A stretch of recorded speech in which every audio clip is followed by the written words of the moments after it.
in Edo and Ogun State. And this, nothing is happening here. And the need for regulatory framework is very, very important. The need to diversify the economy by instrumentality of law, not by directive, not by executive order, but by law. Even if we are to borrow money to develop Bitumen today, there is no legal framework. So nobody can borrow us money when there is no any law. Even if we are to develop it and bring international skill, there is no law. We don't have any law. There is nothing can develop without law. And that is why this chamber is set up. This is why we are here by constitutional commandment to ensure that we do the needful, to ensure that we participate, Mr. Senate President, for 110 billion bitumen market in the world. How can we as a nation be having second largest depositor of bitumen in the world without participating in the market of $110 billion? Bill is all about drawing attention to an important area that has been neglected, an area that has a potential of earning $110 billion, as stated in the statistics that has been distributed to us. And besides, we all know the crisis in the construction industry, particularly with respect to the scarcity and the prohibitive cost of cement and its byproducts.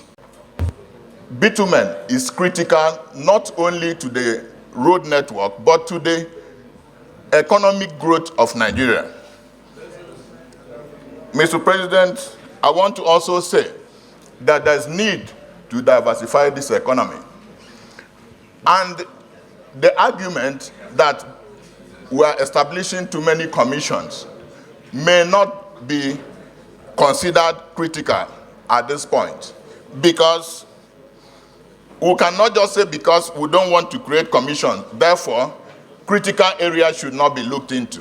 I believe that the bitumen industry is very critical to our economic development, and as such, creating that commission is a way of paying adequate attention to the need to develop the bitumen industry. So I want to support this bill. I have difficulties in accepting that the creation of a commission will by itself lead to exploration of bitumen. I think, Mr. President, that we have to be conscious of increasing overhead costs and creating more and more commission at a time when we have this much talked about Orosai report, which already suggests that Nigeria federal government has too many commissions carrying out overlapping responsibilities. I hold the view with respect, sir, that it is not the absence of law that stopped Nigeria from exploiting bitumen and other solid mineral resources. It has to do with the will of the executive and the commitment of government to exploit all resources, whether liquid or solid. My worry is that at the time when we have very little resources, we are borrowing so much to meet overhead, to pay salaries, this cannot be seen to be enacting laws that will lead to creation of more commissions, which will create more jobs for the elite, but will have no impact on the issue of bitumen, exploration of bitumen. I think we must cautiously find a way to shrink the size of overhead of the federal government. I am not convinced that it is absence of law that led to the situation. It is not about the statistics. It is not about the usefulness of bitumen. Of course we need it. Those countries that have it don't necessarily have all the laws that we... Bitumen is nothing but heavy oil.